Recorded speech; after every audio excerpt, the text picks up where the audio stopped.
Ilham, mantan santri teladan yang dulu dikenal cerdas dan alim, kini hanyalah bayangan dari dirinya yang dulu. Sebuah tragedi menimpa keluarganya. Ayahnya dituduh mencuri dana masjid, membuat nama baik mereka hancur. Ilham yang saat itu masih muda tidak kuat menanggung malu dan pergi meninggalkan pesantren. Di kota, hidupnya jatuh dalam dunia malam. Alkohol, musik keras, dan perempuan bayaran.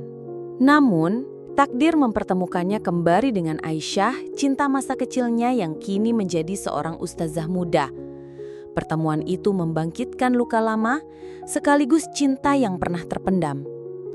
Aisyah ingin menolong Ilham kembali ke jalan yang lurus, tapi hatinya goyah karena ia juga masih mencintai pemuda itu. Masalah semakin rumit saat terungkap bahwa Aisyah telah dijodohkan dengan Ustadz Rahmat, kakak angkat Ilham yang dulu sama-sama mondok. Dilema cinta, rahasia masa lalu, dan perjalanan taubat membawa mereka ke titik pengorbanan yang menyayat hati. Hari-hari berikutnya terasa aneh bagi Ilham. Ia berusaha melupakan pertemuan dengan Aisyah, tapi setiap kali menyalakan rokok atau menenggak minuman, wajah gadis itu kembali terbayang. Tatapan teduhnya, suaranya yang lembut, dan kata-kata sederhana itu. Allah masih sayang sama kamu.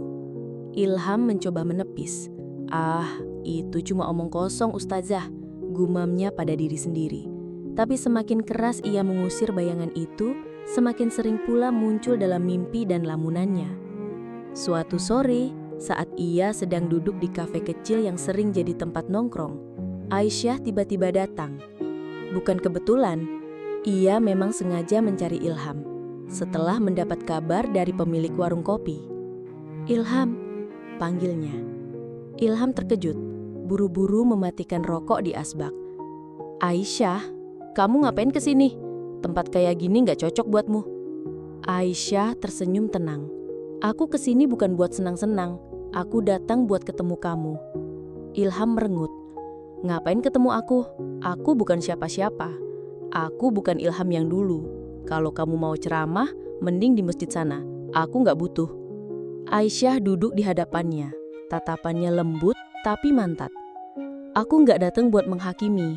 Aku cuma gak tega lihat kamu kayak gini. Dulu kamu yang selalu ngingetin aku sholat tepat waktu. Kamu yang ngajarin aku baca kitab. Sekarang kenapa kamu lari dari semua itu, Ham?" Ilham menahan napas. Kata-kata itu menusuk, karena memang benar. Ia berusaha menertawakannya. Itu cuma omong kosong ustazah, gumamnya pada diri sendiri. Tapi semakin keras ia mengusir bayangan itu, semakin sering pula muncul dalam mimpi dan lamunannya. Suatu sore, saat ia sedang duduk di kafe kecil yang sering jadi tempat nongkrong, Aisyah tiba-tiba datang. Bukan kebetulan. Ia memang sengaja mencari Ilham setelah mendapat kabar dari pemilik warung kopi. "Ilham," panggilnya. Ilham terkejut, buru-buru mematikan rokok di asbak. "Aisyah, kamu ngapain kesini? Tempat kayak gini gak cocok buatmu." Aisyah tersenyum tenang. "Aku kesini bukan buat senang-senang, aku datang buat ketemu kamu." Ilham merengut. "Ngapain ketemu aku? Aku bukan siapa-siapa. Aku bukan Ilham yang dulu. Kalau kamu mau ceramah, mending di masjid sana. Aku gak butuh." Aisyah duduk di hadapannya. Tatapannya lembut tapi mantap. "Aku gak datang buat menghakimi. Aku cuma gak tega lihat kamu kayak gini. Dulu kamu yang selalu ngingetin aku sholat tepat waktu. Kamu yang ngajarin aku baca kitab. Sekarang kenapa kamu lari dari semua itu, Ham?" Ilham menahan napas. Kata-kata itu menusuk, karena memang benar. Ia berusaha menertawakannya. Hidup orang gak selalu lurus ya. Aku cuma realistis, semua yang kujalani dulu gak ada artinya." Aisyah menggeleng. "Kamu salah, justru semua itu yang paling berarti. Kamu cuma lagi jatuh, bukan berarti kamu gak bisa bangkit." Kata-kata itu membuat Ilham kehilangan kendali. Suaranya meninggi, penuh getir. "Bangkit? Dari apa? Dari fitnah? Dari kehancuran keluarga? Kamu gak tahu ya, Kamu gak pernah tahu rasanya hidup dicaci, dituduh maling, padahal kita gak ngapa-ngapain. Aisyah terdiam, kaget. Apa maksudmu? Ilham menatapnya tajam. Matanya memerah, bukan hanya karena asap rokok, tapi juga amarah yang lama ia pendam. Kamu masih gak ngerti. Keluargaku hancur karena ayahmu sendiri. Ayahmu yang nuduh bapakku nyuri dana masjid. Semua orang percaya, keluargaku dipermalukan, bapakku jatuh sakit, dan aku kehilangan segalanya. Itu alasan kenapa aku keluar dari pesantren. Itu alasan kenapa aku jadi kayak gini. Suara Ilham bergetar di akhir kalimat. Tangannya mengepal, tapi tubuhnya gemetar seperti anak kecil yang terluka. Aisyah terpaku. Dunia seolah berhenti berputar. Ia tahu ayahnya dulu memang salah paham dengan keluarga Ilham. Tapi tidak pernah terbayang bahwa tuduhan itu menghancurkan sedalam ini. Ia ingin membantah, ingin berkata bahwa itu semua hanya kesalahpahaman, namun bibirnya keluh. Air matanya jatuh tanpa bisa ditahan. Ham, aku benar-benar gak tahu. Aku minta maaf. Ilham mentertawakan getir. Suaranya pecah. Maaf. Apanya yang bisa dimaafin? Semua udah hancur. Hidupku, keluargaku, kepercayaanku, semua gara-gara tuduhan itu. Dan sekarang kamu datang, bilang aku harus kembali. Kembali ke apa? Kembali percaya sama agama yang dipakai buat nindas keluargaku. Kafe itu hening. Beberapa pengunjung melirik, tapi cepat-cepat menunduk lagi. Aisyah terisak. Ia ingin meraih tangan Ilham, tapi ditahan oleh rasa takut. Ham, aku gak tahu harus ngomong apa. Tapi aku masih percaya, Allah gak pernah salah. Yang salah manusia. Jangan salahkan dia, Ham. Jangan salahkan agamamu sendiri. Ilham menunduk, wajahnya tertutup tangan. Ia tak kuasa menahan air mata. Untuk pertama kalinya setelah bertahun-tahun, ia menangis di hadapan seseorang. Keheningan panjang menyelimuti mereka. Lalu Aisyah bicara lagi, pelan. Ham, aku gak tahu ini waktunya tepat atau enggak. Tapi ada satu hal yang harus kamu tahu. Aku sudah dijodohkan. Ilham menegakkan tubuh, menatapnya dengan wajah yang basah oleh air mata. Dijodohkan? Dengan siapa? Aisyah menggigit bibir, ragu untuk menjawab. Tapi akhirnya ia mengucapkannya juga. Dengan kakak angkatmu, Ustadz Fahri. Ilham terbelalak. Dunia serasa runtuh. Sosok yang dulu ia anggap kakak sendiri, panutan di pesantren, kini ternyata menjadi calon suami Aisyah. Dadanya sesak, seperti diremas. Ada rasa marah, sakit, sekaligus cemburu yang membakar habis isi hatinya. Ia menoleh, menatap Aisyah penuh luka. Jadi, bahkan cinta pun harus aku relakan ya? Seolah hidup ini belum cukup menghancurkan aku? Aisyah menangis makin keras. Ham, aku juga gak minta ini. Aku cuma ingin kamu selamat, bukan buat aku, tapi buat dirimu sendiri. Ilham berdiri, kursinya berderit keras. Ia menatap Aisyah terakhir kali dengan mata yang merah. Kalau gitu, jangan pernah datang lagi. Aku gak butuh dikasihani. Cinta yang gak mungkin, agama yang bikin aku hancur, semua omong kosong. Tinggalkan aku ya, selamanya. Aisyah terdiam, tubuhnya lemas. Air matanya terus mengalir, sementara Ilham melangkah pergi dengan langkah gontai.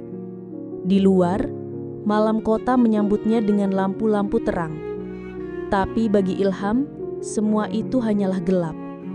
Ia berjalan tanpa arah, membawa hati yang lebih hancur dari sebelumnya.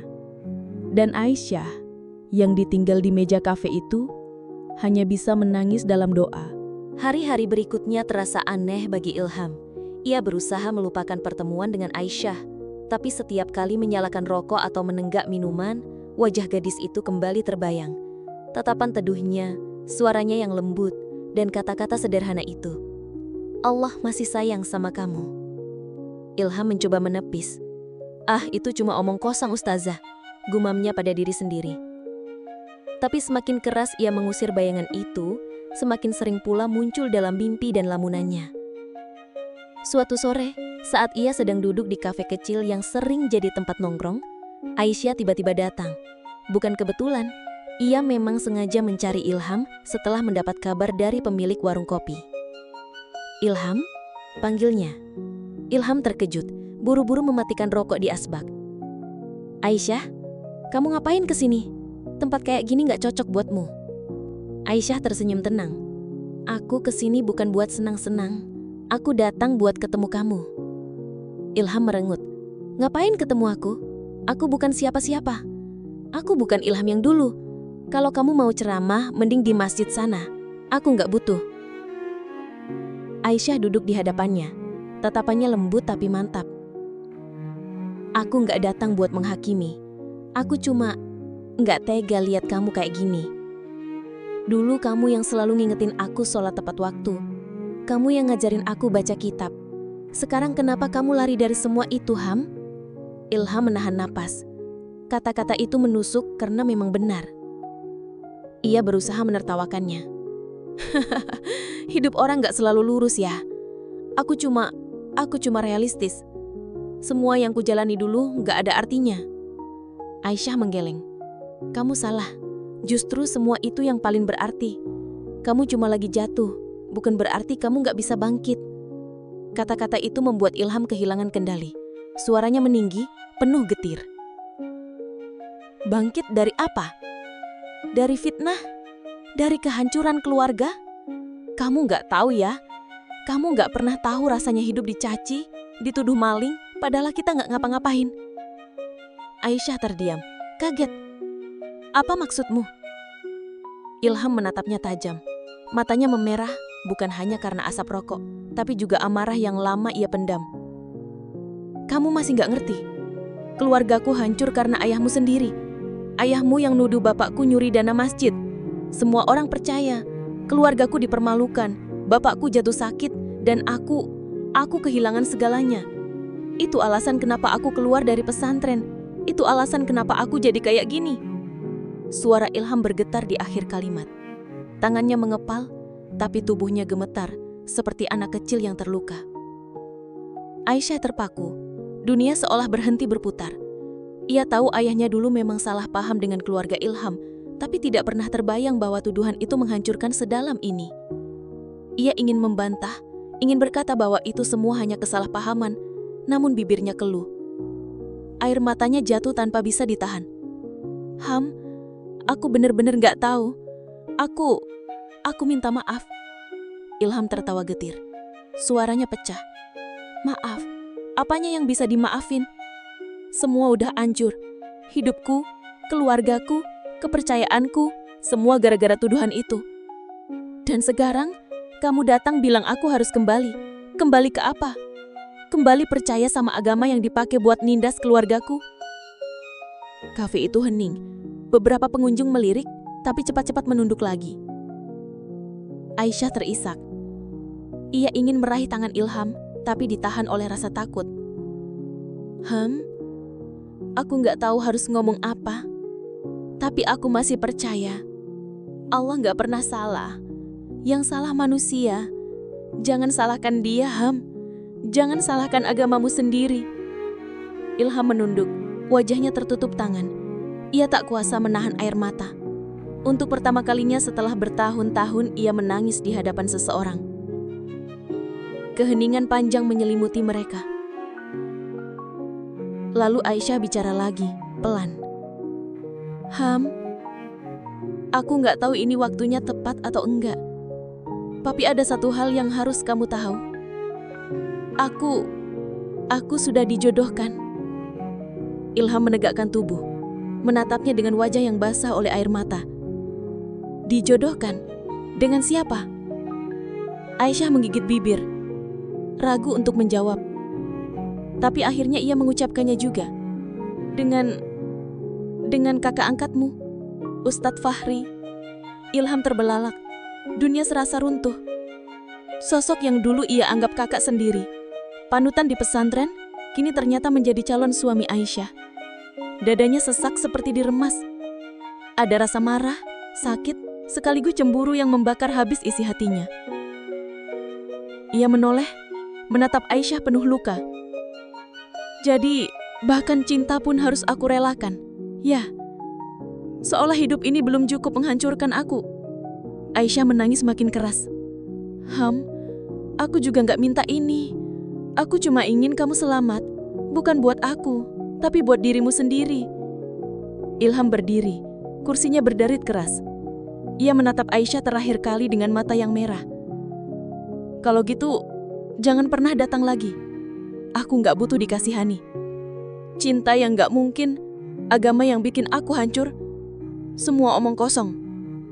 Tinggalkan aku ya, selamanya. Aisyah terdiam, tubuhnya lemas. Air matanya terus mengalir, sementara Ilham melangkah pergi dengan langkah gontai. Di luar, malam kota menyambutnya dengan lampu-lampu terang. Tapi bagi Ilham, semua itu hanya gelap.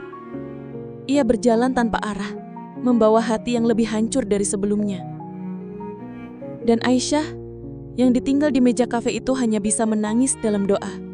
Hari-hari setelah pertemuan itu menjadi masa paling berat bagi Ilham. Amarah, sakit hati, dan rasa kehilangan bercampur aduk. Setiap malam ia mencoba menenggelamkan diri dalam musik keras dan minuman murahan. Tapi entah kenapa, wajah Aisyah tetap selalu hadir. Kata-katanya di kafe itu masih terngiang jelas. Aku cuma ingin kamu selamat, bukan buat aku, tapi buat dirimu sendiri. Semakin keras Ilham menolak, semakin kuat suara itu mengusik.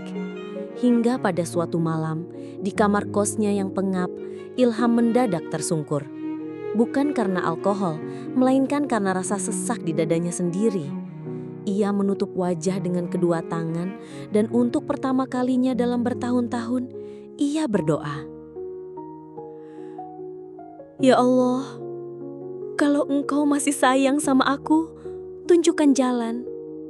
Aku capek ya Allah, aku capek hidup kayak gini. Air matanya jatuh begitu saja. Tidak ada yang mendengar selain dinding kos yang lembab. Tapi di dalam hatinya ada sesuatu yang retak. Dan retakan itu justru memberi cahaya kecil. Beberapa hari kemudian, Ilham memberanikan diri mendatangi masjid kecil di dekat kos. Awalnya ia hanya duduk di serambi, merokok sambil memperhatikan orang-orang keluar masuk.